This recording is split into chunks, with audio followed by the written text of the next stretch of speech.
올림노트. 의심해보는 태도. 이것이 다 사실이 아닐지도 몰라. 이것이 사실이다 하더라도 이것에 대한 해석이 전적으로 옳은 것이 아닐 수도 있어. 영국의 총리였던 로이드 조지는 자신이 최고의 자리에 머물렀었던 이유를 묻자 물고기에 맞는 미끼를 썼기 때문이라고 말했어요.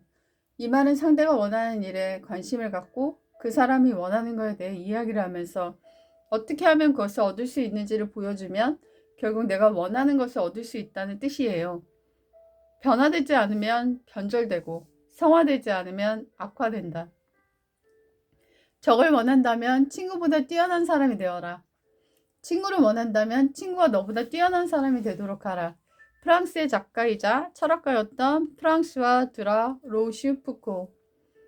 인간의 쓰임이 있으려고 태어난 게 아니라 존재 자체가 목적이 된다. 모든 리더들은 자신이 종이라고 생각해 섬기는 자세가 있어야 합니다. 그래야 하나님이 더 크게 쓰십니다. 좋은 게 좋은 것이 아닐 수 있다. 하나님은 완성품으로 주지 않으시고 미완품으로 주신다. 승승장구한 인생이 넘어진다. 기도하지 않는 복은 축복이 되지 않는다. 삶에 좋은 것을 채우면 나쁜 것에 대한 피로도 매력도 없어져요. 헛되고 헛되니 모든 것이 헛되도다. 자극이 강한 삶과 벗어날수록 진짜 행복감을 느낀다. 걷는다는 것은 신이 주신 선물이죠. 물음표와 느낌표 사이를 쉴 새 없이 오가는 게 내 인생이다. 물음표가 씨앗이라면 느낌표는 꽃이다. 품었던 수수께끼가 풀리는 순간에 그 희열은 무엇과도 바꿀 수가 없다. 가장 중요한 것은 우선 호기심을 갖는 것이다. 그리고 왜 그런지 이유를 찾아내는 것이다. 눈물만이 우리가 인간이라는 것을 증명해준다. 이제 인간은 박쥐가 걸리던 코로나도, 닭이 걸리던 조류 인플루엔자에도 걸린다.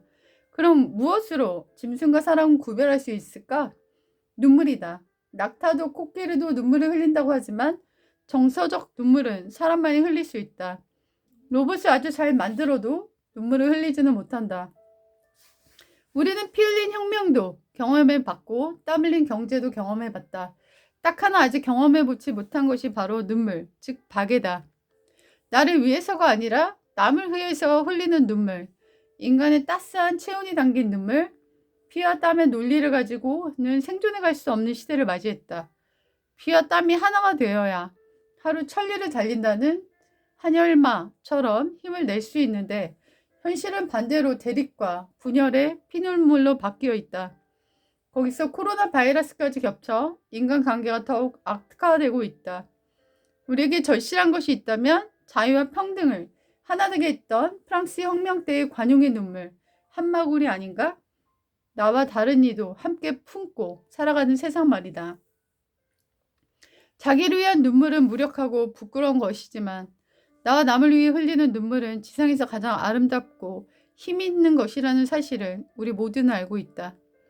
칭찬의 한마디는 한 줄기 빛과 같은 말이다. 자신의 존재감을 아는 사람이 잘하는 것을 내세우지 않는다. 한자 안자는 지붕 밑에 여자가 있다는 것이다. 지붕 밑에 여자가 있어야 안전하다는 느낌을 받을 수 있구나. 왠지 큰 깨달음이 느껴지는 말이다. 인간은 오로지 자기의 기원에 심적으로 예속된 존재이다. 오직 오래된 기억만이 인간에게 아늑한 느낌을 줄 수 있다. 세계 어떤 역사보다도 성경 속에 확실한 진리가 담겨져 있다. 아이작 뉴턴. 감사하지 않으면 내 마음에 행복이 없다. 성공을 꿈꾸지 말고 평범한 꿈을 꿔라. 우리 안에 세 마리의 개를 다스려야 한다. 편견, 선입견, 참견. 나는 어렸을 때 죽음을 알았고 나는 늙었을 때 생을 알았다. 거꾸로 산 것이다. 이어령. 역사는 승자가 쓴 거라 하더라. 그럼 패자가 쓴 역사는 무엇인가? 그것은 쓰인 적이 한 번도 세상에 알려지지 않은 이야기다. 돌멩이처럼 길가에 박혀 침묵하는 이야기를 막대기로 파내는 것. 입을 열게 하고 뒹굴고 다름질쳐 길로 내다는 그런 돌멩이들의 이야기. 막 이야기, 막사발, 막국수, 막김치, 막말, 막춤, 막 생각해내는 것. 그 가운데 때로는 눈물, 땀, 피를 흘려야 하는 까닭을 찾아 이야기를 꾸며야 하는데 여전히 패자들의 이야기는 돌멩이들은 입을 다물고 있다. 이어령. 늙은이가 젊은이에게 줄 수 있는 단 한마디. 죽음을 생각하라. 늙어서 죽음을 알게 되면 비극이지만 젊어서 그것을 알면 축복인 게다. 그 두려움을 한번 넘어보세요. 사람은 생각하는 대로 다 살아가는 것 같습니다.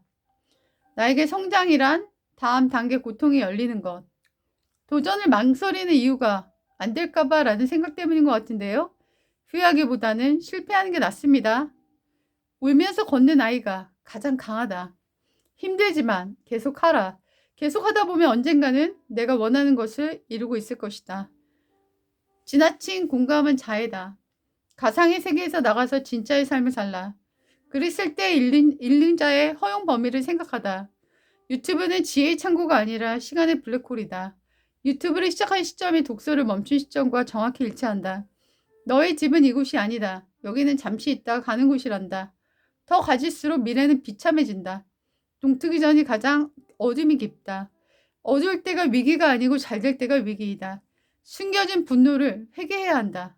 지식은 삶의 고통을 해결하지 못한다. 그러나 지혜는 다르다. 지혜의 삶은 삶의 문제를 빠르게 해결한다. 끈 고통에 맞닿아 있어서 비로소 지혜는 시작된다. 한 사람에게 영향을 준다는 건 그 사람의 세상을 바꾸는 것이다.